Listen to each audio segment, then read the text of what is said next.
За сайн ирээсгнүүд минь ингээд та нартайгаа дараагийн бичлэгээр уулзж байгаадаа баяртай. Шинэ он, шинэ хүн. За өнөөдөр би бүр ингээд цоо шинэхэн ингээд дүрийн талаар ярмаар байна. Цоо шинэхэн биш юм а та нар бараг бүгдээрээ мэдэх байх. Хацууны Мику гэд. Ер нь мэдгүй хүн бараг байхгүй л үү тэгж бодож юм зү. За эхэллээ шүү. За Хацууны Мику нь болохоор 2007 онд хамгийн анх удаа танилцуулагдчихсэн дүр юм билээ. За энэ нь болохоор юунээр танилцуулагдчихсан бэ гэхээр 8 сарын 30 буюу миний төрсөн өдрийн яг маргааш нь гэсэн үг заяа. Энэ маяг миний төрсөн өдрийн маргааш нь Krypton Future Media компаниас гаргаж байгаа нэг тийм Vocalt 2 гэсэн заяа. Vocalt 2 программын нэг хэсэг болж гарсан юм билээ заяа. Тэгээд тэр үед болохоор одоо энэ нөгөө нэг дуу болон хоолойны өгөгдөл нь Японд одоо тэр үед штэ түүний одоо ингээд дуу хоолойны өгөгдлийг болохоор Японы дуучин Саки Фужита. За ямар ч гэсэн Саки Фужита гэдэг хүн ингээд нөгөө нэг дуу хоолойг нь оруулж ирсэн байлээ. Түүний нэрний утга нь болохоор хацуу гэдэг нь болохоор анхдагч, нэ болохоор дуу, тэнгуүтэ Мику гэдэг нь болохоор ирээдүй. Тэгээд нийлүүлээд анхдагч дууны ирээдүй гэсэн утгаар орчуулагддаг юм байлээ. Синемат одоо тэрээр дуучин төдөө од ер нь бол юм виртуал од юм уу? Одоо өөрөөр хэлбэл нөгөө нэг K-pop idol гэж үүдэж штэ. Ер нь тэрнтэй адилхан тийм одоо артист гэсэн үг л дээ. Миний бодлоор яг тийж би бодож байна. Та нараа нүгж бодож байна. Түүний тоглолтод мянган фэнүүд оролцдог юм билээ. Ер нь бол яг миний бодлоор яг нэг тийм idol яг нөгөө Японы K-pop яна хотлаарч шүү. Солонгос юм шүү дээ. Йой, солонгосын юм K-pop одууд гэдэг шүү дээ. Ингээд ер нь Японы ч гэсэн нэг J-pop ингээд хөвтэй хамтран мөтлөө гэдэг шүү дээ. Тэднэр шиг яг миний төсөөллөөр болохоор ингээд амар олон юм хүмүүс дуун ингээд тоглолтоо үзүүлдэг гэсэн утгатай юм шиг санагдсан заяа. Тийм юм байлээ. Хацууны Мику нь яг хэр дэлхийд алдартай вэ гэвэл шүү дээ. Амар алдартай мөлий заяа. Яг ингээд яагаад би ингэж алдартай вэ гэхээр би ингээд Lady Gaga-д амар дуртай байхгүй юу? Бүр ингээд багаас амар их сонсдог гэсэн заяа. Тэнгүүд энэ Хацууны Мику ч юм уу Lady Gaga-д хамтарч ажиллаж байсан заяа. Тэнгүүд ийм нэг арт бол илүү дээ. Арт pop бол тийм. Day Art Pop Ball гэдэг нэг тийм ивент дээр хамтран ингээд ажиллаж исэн заяа. Тэрэнгөөч тасахгүй ингээд амар олон брендийн бас ингээд нүүр царай болж исэн юм билээ заяа. Ингээд рекламыг ингээд ашигладаг ингээд нүүр царай. Амар олон рекламууд байд юм билээ заяа. Ингээд Хацууны Микугийн нүүр царайг нь ашигласан. Түүний холограм технологи нь бүр амар гайхалтай гэж байна заяа. Яг юугаараа гайхалтай гэдэг талаар нь уншиж өгөө заяа. Микугийн концерт нь хамгийн дэвшилтэд холограм технологиг ашигладаг. Энэ технологи нь түүнийг тайзан дээр амьд мэт харагдуулдаг гэдэг ч аахгүй. Яг ингээд амьд мэт харагдуулдаг гэд би бол амьд л гэж боддоо л байсан л та. Гэхдээ энийг уншигууд амьд биш гэхээр жоохон сайн л юм. Гэхдээ ингээд бөөнөрөө яах вэ тэгэл амьд гэж бодож үзчихье. Би л амьд гэж бодож байна. Та нар яг юу гэж бодож нэрийг бас бичээрэй заяа. Хацууны Микугийн гол онцлог нь бол фэнүүд нь Vocaloid програм ашиглан түүнд зориулан шин дуу бүтээх боломжтой байдаг. Олон алдартай дуу нь фэнүүд нь гаргасан бүтээл юм гэдэг жаахгүй. Тэгэхээр одоо ингээд миний бодох нэ би ч гэсэн ингээд Хацууны Мику зориулаад дуу бүтээгээд тэрийгээ Хацууны Микугаар дуулуулж болно гэсэн үг. Та нар ч гэсэндээ ингээд хүсэж байгаа юм бол яг энэ програмыг ашиглаад Хацууны Мику зориулаад дуу бичээд тэрийгээ Хацууны Микугаар дуулуулж болно л гэсэн үг шиг байна. За тэгмүүтээ дараагийнх нь бас аюу сонирхолтой заяа. 100,000 гаруй дууны сан бүрдүүлсэн. Одоо ингээд боддоо та нар ингээд зүгээр л нэг юм артист хідэн дуутай байдаг лээ. Мику хідэн дуутай бас л нэлийн ялгаатай байгаад. Тэнгүүтээ Хацууны Мику зориулсан фэнүүд болон уран бүтээлчид 100,000 гаруй дуу зохиосон байдаг. Энэ нь түүний дэлхийн хамгийн идэвхтэй уран бүтээлчдийн нэг болгож байна гэж байгаа заяа. Нэг тийм виртуал дүр ингээд зориулаад ингээд амар олон хүмүүс дуу зохиож идэхээр. Гэтэ угаасаа яг Хацууны Мику бол ингээд шүтгэхээс харахгүй тийм л санагдсан л та. Амар гайхалтай санагдсан заяа.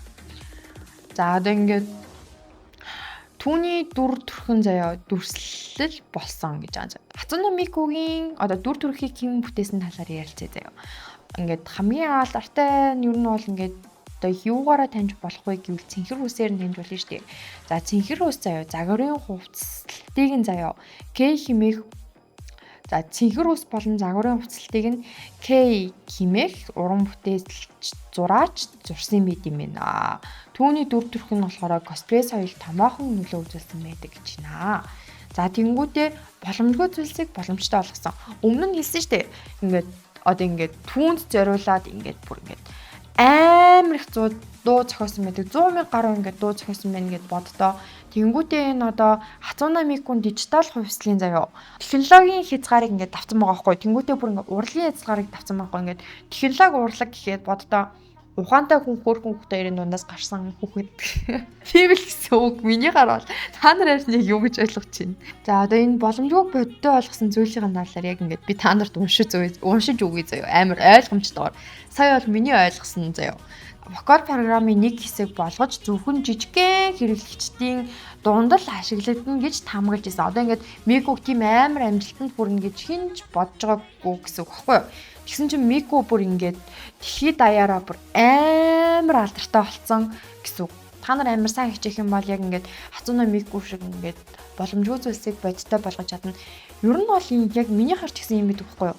Хүн өөрөө хүсэх юм бол юу ч хийж чаддаг заяа. Хацуна Микуд тэрийг ингээд харуулсан. Тийм үү? Тэгснээр нэрээ Хацуна Микутэй бас нэг гэрэлсэн Япон залуу байдаг шүү дээ. Та нар мэдэх үү? За ингээд бас илүү төлөө олон л юм яриад идэл та би. За гэтээ ер нь мэдэх үү? Та нар нэг юм залуу Хацуна Микутэй ингээд гэрэлсэн ингээд 6 нийсэн шүү дээ. Ингээд Хацуна Микугийн чихнэлийг ирсэн. Үнэн шижгийн балиар педофил заяа бүр ингээд гэмээр юм болсон заяа. Тэр нь юу болсон бэ гэхээр нэг заваарсан шижгийн заяа. За заваарсан шижгийн гэх нь хайсан заяа. Хайр дурлалыг шүүмжлэх хэцүү юм заяа. Гэхдээ нэг тийм одоо нэг фэн заяа. Бүр ингээд Микуд маань хит дурлаад заяа. Балиар өвгөн чинь суудсан заяа. Тэр нь нэрштэй 37 настай. 36 ч лөө. За 36 ч лөө 37. За нэг жилийн ялгаа юу аах вэ тийм үстэй. Гэхдээ боддоо та нар 17-тай 16-тай охин 30 хэд настай өвгөнтэй сууж байна. Өвгөн штэ 30 хэдтэй бодод үзтээ шижгийн багаз насан туршийн хүүхдтэй суудсан байгаа байхгүй юу? Хайртай гэхэд бас ингэж дарамтлж сууж болохгүй штэ тийм үстэй. Арай штэ нэр хуурай газар ирчлүү чи хаана нэг юм байгаа байхгүй юу? Өгөөд PlayStation, Nintendo, Switch зэрэг програмд гарсан. Эдгээр програмууд нь дуу хөгжмийн жанрын шилдэг бүтээлүүдийн тоонд ордог. Хацуна Микун бүр NASA-тай хүртэл хамааралтай заяа. За яагаад NASA-тай хамааралтай вэ гэхээр түүний ингээд фэнүүд нь 2010 онд Хацуна Микуг ингээд сансарлуу нисгэх заяа. Ийм аян өрнөсөн. Доош тэр аян нь бүтлгүүцсэн. Гэтэл ингээд NASA-гийнхэнд амар хүндлэгдэжсэн гэж юм лээ. Амар гоёгаад. Хацуна Микун бас ингээд одоо ингээд амар олон хэлээр дуулж чаддаг заяа. Одоо ингээд K-pop idol-ууд чинь ингээд Франц хэлтэй, Орос хэлтэй, Уругвай хэлтэй, Парагвай хэлтэй, Англи хэлтэй, Хятад хэлтэй, Мандарин хэлтэй гэх амар олон хэлтэй байдаг штэ. Яг тэрэн шиг заяа ингээ. Хацуна Микун Япон заяа, Англи, Хятад, Испани зэрэг олон хэлээр дуулах чадвартай.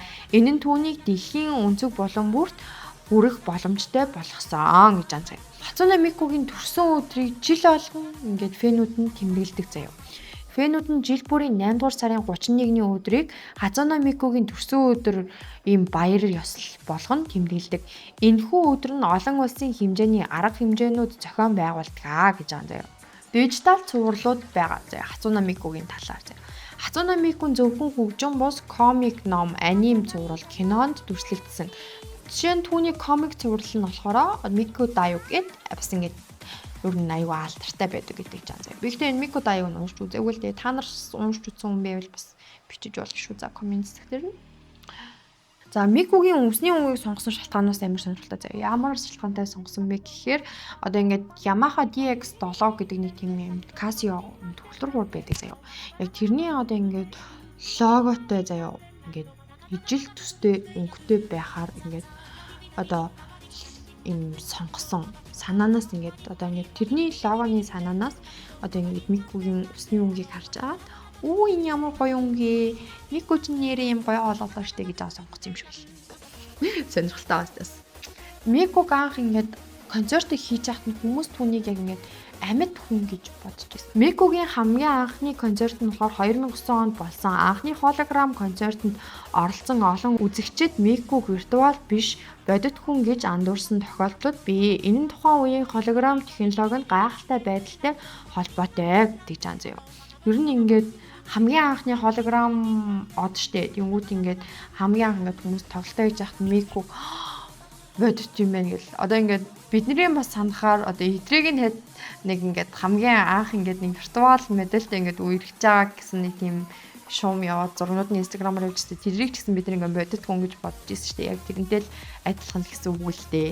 Микугийн хамгийн анхны дуу нь бас тийм амар амжилттай байгаагүй зэ. За хэдийгээр Мику нь одоо вокал ертөнцийн хамгийн алдартай шүтэн болсон ч түүний анхны дууны багц худалдаанд гарахдаа маш бага амжилттай байсан. Гэвч фэнүүдийн бүтээл болон нийгмийн сүлжээний ачаар алдаршжээ гэдэг жан заяа. Тэгэхээр ер нь бол ингээд түүнийг ингээд дэмждэг хүмүүс амар олон байсан. Тэгээд ингээд ер нь цахим шүлжээний ачаар амар алдартай болсон гэсэн үг. За Микугийн төрсөн өдрөөр яг ямар үйл явдлууд болдог вэ гэхээр ийм үйл явдлууд болдог. 8 сарын 31-нд болдог. Тэнгүүдээ Язуки буюу наран буцах үеийн баярыг тэмдэглэдэг. Одоо ингээд 100 цаг дуусаад намар цаг ирж байгаа ингээд зуныг үдэж явуулах намрыг ингээд угтах юм өдрөл гэсэн үг л дээ. Тэгээд одоо энэ баяраар нь одоо ингээд хуучныг үдэж шинийг ингээд ухтаж авдаг гэсэн. Хуучин юмнууд нь ингээд яваад шинэ юмнууд ирдэг. Ер нь бараг шинэ жилдээ төстэй гэх юм уу. Гэтэ бас яг шинэ жил гэсэн үг биш үү заяа. Тэгээ Мику ингээд 8 сарын 31-нд төрсөн гэж байгаа шүү дээ. Тэгээ 8 сарын 31-нд төрсөн гэхээр би 30-нд төрсөн байхгүй. Тэгэхээр ингээд бид төр яг адилхан охины орцтой байхгүй. Тэнгүүт Микугийн ингээд зан ааш нь гэхээр бас яг ингээд амар тийм юмсыг эмх замдраатай байх дуртай. Шүүмжлэх дуртай, шүүмжлэл сонсох дургу, OCD-тэй байх магадлал бас зөндөө хувьтай байдаг. Гэтэ би OCD-гүй лээ. Мику ч гэсэн OCD-гүй байх гэж би найдаж байна. За, тиймэрхүү байдаг. Ер нь охины ордныхныг та нар бас надаар хэлүүлэлтгүй зан ааш нь мэдчихэж байгаа сте тий. Охины ордныхны хувьд доор коммент зэгт ямар хөө зан ааштай гэдгийг бас бичээд өгч болно шүү. Тэднэрт ямар гэдгээ мэдрүүлцгээе. Криптон футур медиа нь болохоор Хоккайдо мужид байрладаг бөгөөд тэд Микуг энэ бүс нутгийн соёлын нэг хэсэг гэж албан ёсоор танилцуулсан байдгийм байна. Тэгээд зарим фэнүүд нь Хоккайдо мужийн албан ёсны виртуал төлөөлөгч гэж үздэг юм лээ. За ингээд миний ингээд бэлдсэн мэдээллүүд дуусж байна. Нэрээ бас нэг юм засаад хэлчихэ намайг уушлаараа би нөгөө нэг та нарт ойлгомжтой байх үүднээс текстээ бүгдийг ингээд бичээд ирсэн байхгүй юу. Тэгсэн чинь би одоо ингээд нөгөө нэг Микугийн компанийн нэрийг нь буруу бичсэн байгаа. Тэрийгээд ингээд нөгөө халсан дээрүүдаараа ингээд буруу уншаад явцсан байна заяа. Энэ нь нөгөө нэг future гэсэн үг юм биш үү заяа. Би футур гэж явчих намайг уушлаарэ. Би өөр нь юм нэр томьёоны алд амар их бичлэгнэр гаргаад байгаа. Гэтэ энийгээ засна гэж бодож байгаа. Нам уушлаарэ. За ингээд дараагийн бичлэгээс ийм алдаа гарахгүй байхыг хичээнэ. За. Хайртай шүү бүтэнд нь. Тэгээд лайка дараад subscribe хийгээрэй. Хайртай шүү.